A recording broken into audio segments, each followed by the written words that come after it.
Hey, good to see you, my investor friends. This is Lucas here today. Now, in this video today, because I want to talk about the 6 mistakes you really have to avoid when you want to start out as an investor on the stock market. Now, what I tend to see very often is that people just go on the go on the internet and say like, you know what? Hey, I've seen this online broker account that I could use for free, and you know what? I'll just practice with my free, I don't know, $10,000 that I get, as an as a virtual money to practice with, which is a great thing. But what happens very often with these people is that these people, and that might be you, I don't know about you if you do or do not, but this is what happens. And this is what I also see within people in my course. They do take my course, they learn a lot, and they get started. But what happens, the first thing what happens is this: they not invest. Now you might be thinking, sorry, what are you talking about? Well, the thing is, the moment you've learned something, the moment you learn a skill, how to invest on the stock market, the moment you have all the tools, what happens very often, and what I tend to see very often with my clients, but also with people who are just on the stock market out there, what happens very often is they don't invest at all. They're not investing.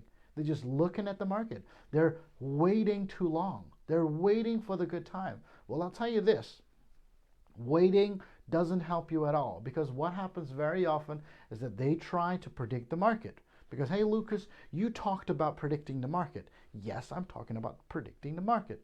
Doesn't say that you should try and time the market.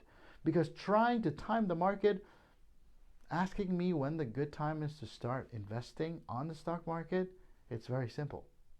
The moment you have like 25 bucks to start investing, you can start today. Because the moment you invest already today, it'll only become more and more over time. Now, investing in the short term, we're not talking about active investing. We're talking about passive investing. Investing on the stock market for at least 3 to 5 to 10 years. That's what you don't want to be doing. You don't want to be investing for just the short term, because those are the the one-day flyers who hope like, you know what, I bought something today, maybe for $1,000, and I'll just sell maybe within a week, and hopefully the stock market has grown. Well, we're not for those people who are trying to go for luck. Like in a casino, you go for a casino, you throw in some money in the slots machines, and you hope something comes out of it. We're not like that kind of a people. I'm teaching people, and I'm teaching you how to invest for the long term. But you should get started. If you have the tools already, start today. Don't just say like, you know what, I got to practice first with some, virtual money, and, and then if I get the hang of it, I'll start investing. I get it. And you should not just blankly go into it like this, because in the end, we're talking about serious money. And therefore, always start off with a little bit of amount. It's better to start with a little bit of amount of money than not at all. And this is one of the mistakes that so many people tend to do. And I hope that you're not one of them. So, of course, start investing. It's a great way to grow your money. Okay, so the second thing, what people always tend to forget or not do, is having an emergency fund.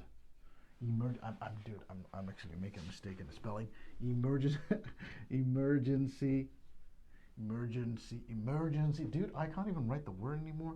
Emergency fund. So having an emergency fund, this is what happens very, very often. Now, people say, you know what? I am going to invest. But what happens very often, what I see is they don't even have an emergency fund yet, and yet they're trying to invest. I'm like, dude, what are you doing? It's good that you start investing with 25 bucks in a month, but if you don't even have an emergency fund, what happens if your car breaks down today and you need the money right now? You need to be able to cough up at least 1 month of expenses in advance. It would be even better if you would have 2 months of funds, as an emergency fund. No matter what happens, you always have a little bit of cash put on the side so that you can switch right away if necessary. Because if you don't have an emergency fund, this is what happened to one of my clients, just before the coronavirus actually, the actual outbreak was there. What happens is, he said, Lucas, the stocks are falling. What should I do now? I'm like, dude, you can just take out money out of your emergency fund, right? He said, no, but I only got $200. I'm like, dude, so what would happen if your job would stop today? What would happen if you would need the money now?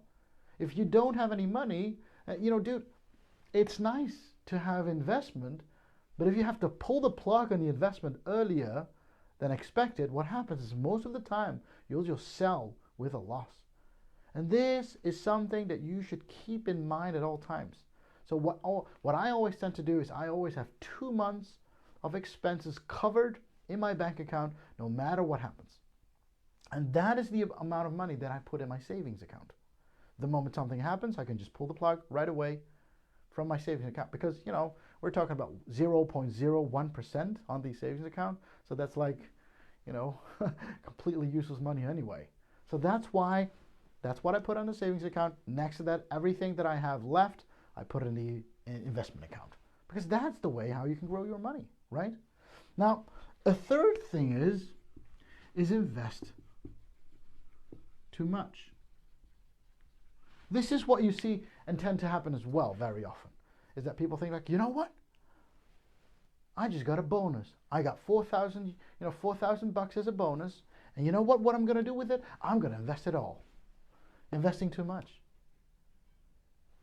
No matter if you get a huge pot of bonus or not, always think very carefully, what is the strategy that I have in investing the amount of money that I have? Don't just think like, you know what? Hey, I got shares in Shell, and Shell is doing a great thing. There's a great company, and I just got a bonus of $4,000. You know what? I'll just invest all my $4,000 in buying those shares. Well, that's a great thing, good done, well done for you. But what happens very often is the moment you've done that, you're going to feel regret. You're going to think like, was it a good choice, and was it a good decision that I made? Well, I'll tell you this. What happens very often is that you have to do it again. And you think like, wow, I should have thought about it a little bit longer. Have a strategy. I'll tell you this. Now, I do get bonuses as well from the jobs that I do. And sometimes I get a nice bonus of also $4,000. And I'm like, wow, great. But the moment it comes in, always have a strategy for what you do with the excessive money that you get. Now, you could buy, I don't know, a nice watch for it. You could put it on a savings account. But you could also have like, okay, I always have a plan for the money that comes in. I don't buy lottery tickets. I don't know about you. Well, let me know down in the comments if you buy lottery tickets and hope for luck to come for you. Getting a certain virus, it should be easier than winning the lottery ticket right now. But, if I would win the lottery, if I would buy a ticket, I don't have any tickets. But if I would win the lottery, I even have a strategy plan for that. So for bigger amounts and smaller amounts, you should appreciate all the amounts that you get, and you should always have a certain strategy for all the money that you get. And don't try to, appreciate more than you already have, okay? If you get $2,000, don't say like, you know what, I'll pretend I have 3. No, that doesn't work, okay? So that's why don't invest too much at one time, or don't just blankly do something, okay? That's very important. Number 4, this is what I see on the long term. Not enough for the future. Now, you got to understand this one. So you're not investing enough for the future expenses that you're going to get. Now, this is what I've seen. I'll tell you this. I've been in investing for more than a decade right now. So when I started, I was like a young little kid. No, I wasn't. No, I was just in my 20s. But okay, but the moment when I started investing, yes, I only started out with $25 or maybe $30 per month. And would I still be investing that little bit amount of money? No. But it was good for me to start very early, because starting early will give you, you'll get the feeling, you'll get the hang of it, you'll understand how things work. But you should also increase the amount of investment over time. And in most cases you can, because you're applying the power of compounding. You know, the moment you get your interest, you reinvest that interest again, and then it builds up faster and faster. But that amount will also grow. So your 25 bucks will grow into 50, and your 50 bucks will grow into 100. And that's how you should grow, because in the future you will have different expenses. Now I'll tell you this, when I turn 40 years old, most likely in about 10 years time, my kids will also be 10 years older. And what happens then is that, you know, the kids will also be 10 years older, so also meaning that they will want to have things that they wouldn't think of right now. And all of a sudden, all those expenses also need to be paid off using a certain fund. Now, if you calculate this into your future, it's completely different. Because then you'll know, okay, you know what? I'm investing 25 bucks in the first 5 years, then I should increase my money for the next 5 years with at least double, you know, it'll be 50 bucks per month, and then it should be 100, and maybe then it should be 200. You should think about the future expenses that you're going to have. When are you going to buy a new car? When are you going to buy a new house? When are you going to buy, I don't know what? And that's also, so next to the strategy, you should also think about how much to invest now and how much to invest over a longer time of period. So if we come back to the 4,000 bucks bonus that you would get, how long are you going to spread that out? Same idea for this. You know, you can say like, you know what, I'm going to use that 4,000 bucks and I'm going to spread it out over 10 years time. Well, that's like 120 months for, you know, we're talking about 4,000 bucks. And that's, you know, that's so little amount. It's not going to even hit a dent in a pudding. You know, if you would have a pudding, you'd try to hit it. It doesn't even work. And that's something that you need to think about as well. So you should invest enough also for the future expenses that you're going to get. Okay? Number 5 that we're going to think of is considering taxes. And yes, when you're investing on the stock market, it's also seen as a certain income.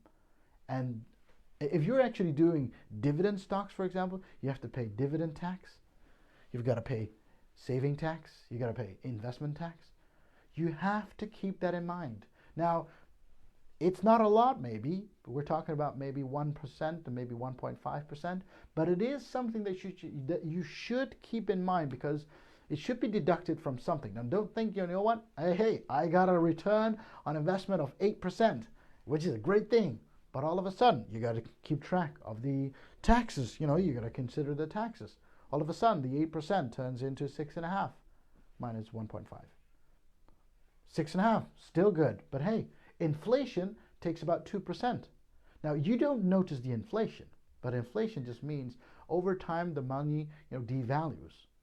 So hey, I always take about 2% inflation. Now, I do know that's not always true. Some years we've had like 0.5% of inflation, and some years we've had 2.5. I get that. I know that. If we take a look at the previous 10 years, we see that the inflation grows, you know, goes up and down. But if you keep track of a 2% inflation, you'll think, you know what? My money devalues over time. So having that 8% of return on investment, you know, even with the inflation, even with the taxes, I would still be left with at least 4.5%, which is, you know, hey, it's a start. It's better than nothing. And that's how you should have your strategies ready. Know how you would grow your money. And of course, yes, I know that I have a course called Grow Your Money. You should also take a look at it if you want, if you're interested in how to grow your money. And the last one that I want to discuss with you is being honest. Now, that sounds, you know, it does sound a bit silly saying like, you know what, are you saying I'm not honest towards you or to my, you know, to myself? And this is it. So many of my clients, they take my course, Grow Your Money. They take my course, they finish the course, they start investing, not like these that don't start investing. They start investing on the stock market, and they say like, Lucas, it is so hard, you know, because in my course, I'm teaching you how you should be disciplined, emotionless, and make money for the long run. And all of a sudden they say, Lucas, I find it really hard to stick to your rules. And I'm like, dude, what's wrong? What happens very often with these people is they were not honest towards themselves. And what do I mean with being honest to yourself? I'm teaching you a method how you can passively invest on the stock market and make money along the way. If you're all of a sudden, you can use this same strategy that I'm teaching you into an active way of investing, and yes, for a short term, you can make a lot of money using this strategy that I'm teaching you, but you haven't been honest towards yourself.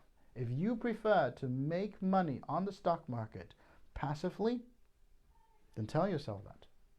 If you want to make money actively on the stock market, also using my method, which could totally be true, just be honest. Just tell yourself, I'm going to invest actively. I'm going to spend 2 hours a day on investing. And yes, on the stock market, it's only open 5 days a week, 8 hours a day. Totally fine. You could absolutely do that. Now, if you're in Forex trading, for example, it's 7 days a week, and then it's 24 hours, so that's a lot different, okay? But on the stock market, yes, you could be 5 days a week, 8 hours a day.